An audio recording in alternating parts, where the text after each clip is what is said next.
Hi everyone, welcome to MSP knowledge official YouTube channel. और आज हम लोग पढ़ेंगे लाइव प्रोसेसेस का पार्ट 3। ये काफ़ी इम्पॉर्टेंट वीडियो है, तो इसलिए इसको ध्यान से देखना। तो इसी के साथ अब हम लोग चैप्टर को शुरू करते हैं।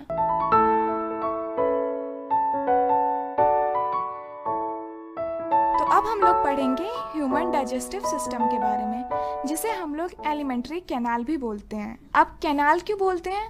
अगर हम लोग माउथ से लेके एनस तक के स्ट्रक्चर को ध्यान से देखें तो एक पाइप लाइक स्ट्रक्चर फॉर्म होता है, इसलिए हम लोग इसे एलिमेंट्री कैनाल बोलते हैं।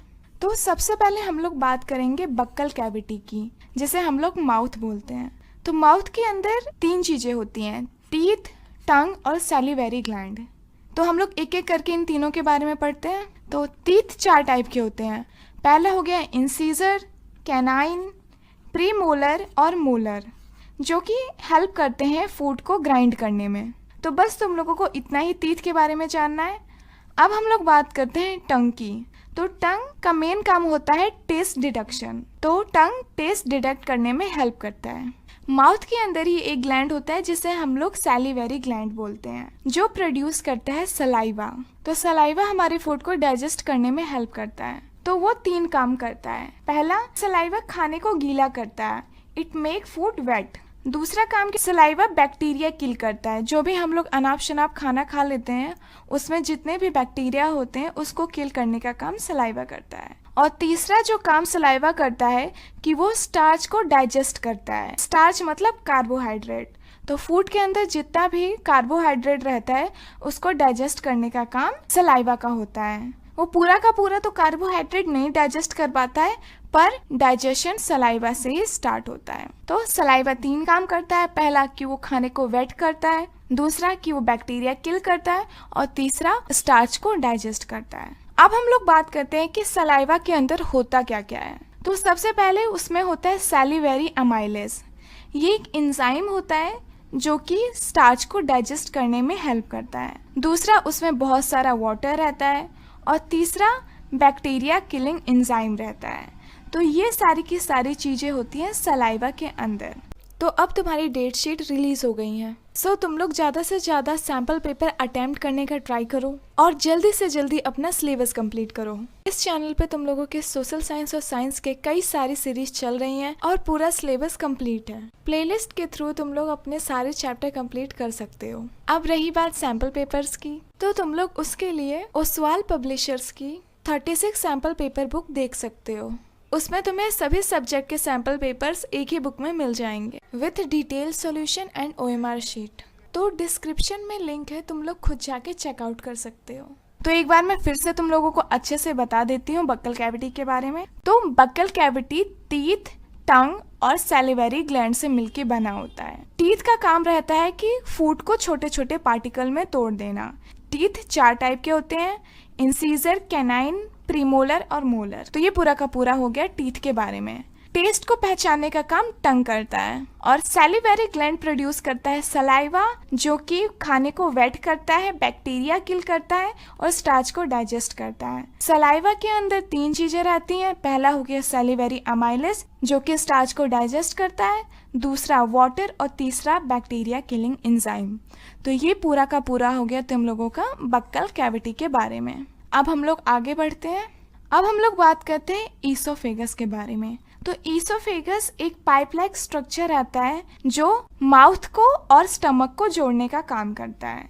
यहाँ पे कोई डाइजेशन का काम नहीं होता है, यहाँ पे कोई भी एंजाइम प्रोड्यूस नहीं होता, पर हाँ यहाँ पे एक मूवमेंट होता है जिसको बोलते हैं पेरिस्टाल्टिक मूवमेंट। एक्चुअली में ये पूरा का पूरा मूवमेंट पूरे एलिमेंट्री कैनाल में होता है, पर सबसे ज़्यादा ईसोफेगस में इसको ऑब्जर्व किया जाता है। देखो, जो हमारे डाइजेस्टिव ट्रैक की जितनी भी मसल्स हैं वो एक रिथम में कॉन्ट्रैक्ट होती हैं, फिर रिलैक्स होती हैं। इसकी वजह से जो हमारा फूड है वो आगे मूव करता रहता है, और इसी मूवमेंट को हम लोग बोलते हैं पेरिस्टाल्टिक मूवमेंट।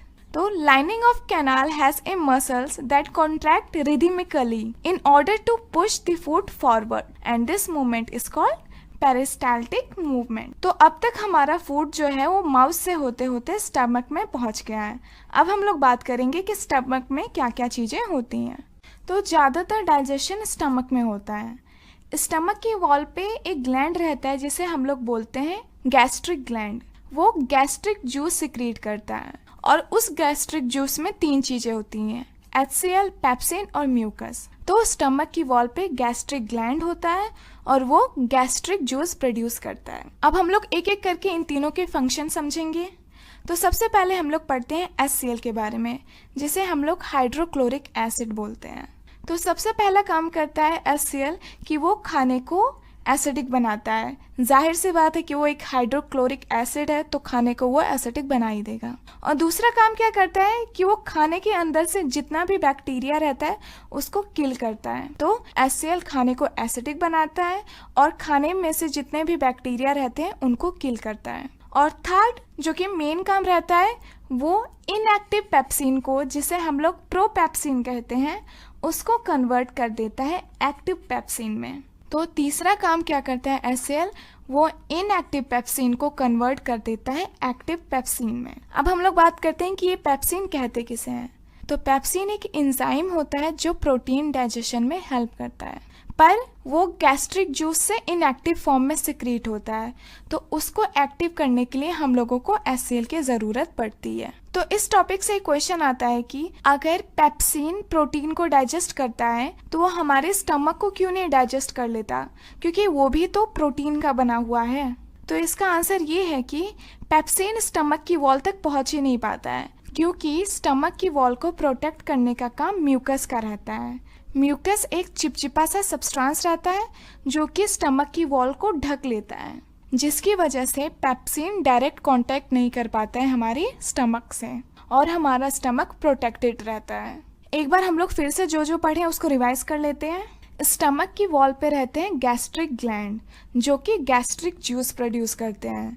और गैस्ट्रिक जूस में 3 चीजें पाई जाती हैं, HCl, पेप्सिन और म्यूकस। HCl का काम रहता है फूड को एसिडिक बनाना, बैक्टीरिया किल करना और इनएक्टिव पेप्सिन, जिसे हम प्रोपेप्सिन कहते हैं, उसको कन्वर्ट कर देना एक्टिव पेप्सिन में। और पेप्सिन क्या करता है, पेप्सिन प्रोटीन को डाइजेस्ट करता है। और म्यूकस क्या करता है, म्यूकस स्टमक को प्रोटेक्ट करता है जिससे कि पेप्सिन उसे गला ना दे। तो इतना सारा काम होता है स्टमक के अंदर। अब देखो, अब तक हमारा फूड एसिडिक हो गया है, उसके अंदर प्रोटीन डाइजेशन शुरू हो गया है और सारे बैक्टीरिया किल हो गए हैं। अब हमारा फूड पहुंचता है इंटेस्टाइन के अंदर। स्मॉल इंटेस्टाइन के अंदर ही लीवर का सिक्रीशन और पैनक्रियास के सिक्रीशन फूड से मिलते हैं। देखो, लीवर एक जूस प्रोड्यूस करता है जिसे हम लोग बोलते हैं बाइल जूस, जो कि फैट के डाइजेशन में हेल्प करता है, या फिर मैं दूसरे वर्ड्स में बोलूँ तो वो फैट को इमल्सिफाई कर देता है। इमल्सिफाई का मतलब होता है कि फैट के बड़े से मॉलिक्यूल को छोटे छोटे पीसेस में तोड़ देना। तो ये काम रहता है बाइल जूस का, जो कि लीवर प्रोड्यूस करता है। तो स्मॉल इंटेस्टाइन में ही लीवर का सिक्रीशन जो बाइल जूस रहता है वो फूड से जाके मिलता है। और पैनक्रियास का काम रहता है पैनक्रियाटिक जूस प्रोड्यूस करना, जो कि प्रोटीन डाइजेशन में हेल्प करता है। तो पैनक्रियास का सिक्रीशन जो कि पैनक्रियाटिक जूस रहता है वो भी स्मॉल इंटेस्टाइन में जाके फूड से मिल जाता है और फूड के अंदर जितना भी प्रोटीन रहता है उसको डाइजेस्ट कर देता है।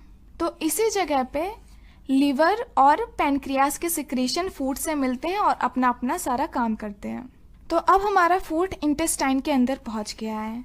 तो इंटेस्टाइन 2 टाइप के होते हैं, स्मॉल इंटेस्टाइन और लार्ज इंटेस्टाइन। स्मॉल इंटेस्टाइन का मेनली काम एब्जॉर्प्शन रहता है, जो भी यूजफुल सब्सटेंस को एब्जॉर्ब करने का काम स्मॉल इंटेस्टाइन का रहता है।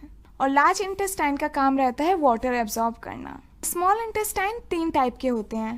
पहला हो गया ड्यूडेनम, जहाँ पे लीवर और पैनक्रियास के सिक्रीशन फूड से मिलते हैं। दूसरा हो गया इलियम, जो कि बहुत ज़्यादा कॉइल्ड स्ट्रक्चर रहता है जिसके अंदर विलाई पाई जाती है, जो कि मेनली चीज़ों को एब्जॉर्ब करता है। और तीसरा हो गया सीकम। सीकम जंक्शन होता है स्मॉल इंटेस्टाइन और लार्ज इंटेस्टाइन के बीच में। तो स्मॉल इंटेस्टाइन 3 टाइप के होते हैं, ड्यूडेनम, इलियम और सीकम। और यहाँ से लेके ये पूरा का पूरा हो गया लार्ज इंटेस्टाइन, जिसका काम रहता है वाटर एब्जॉर्ब करने का। तो ये पूरा का पूरा हो गया तुम लोगों का ह्यूमन डाइजेस्टिव सिस्टम। एक बार हम लोग फिर से पूरी चीज़ों को अच्छे से देख लेते हैं। तो सबसे पहले हमारा खाना पहुंचता है बक्कल कैविटी के अंदर, जिसे हम लोग माउथ कहते हैं। वहाँ पे स्टार्च का डाइजेशन होता है। स्टार्च कहो या कार्बोहाइड्रेट कहो, बात एक ही है।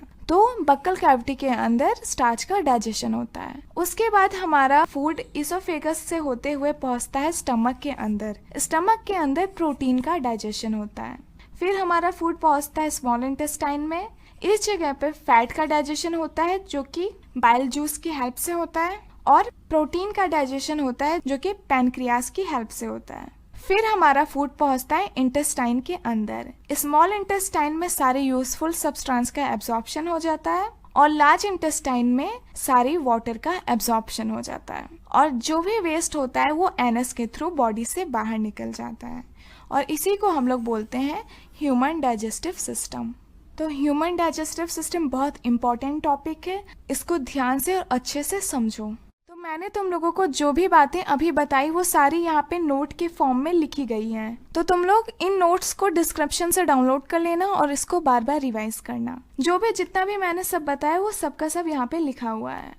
तो इस पार्ट में बस हम लोग इतना ही पढ़ेंगे, बाकी का चैप्टर हम लोग आने वाले पार्ट्स में कवर करेंगे। अगर तुम लोगों को वीडियो पसंद आए तो लाइक करो, क्योंकि बहुत मेहनत लगी है स्लाइड्स बनाने में। तो इसी के साथ ये वीडियो समाप्त होता है। Thanks for watching.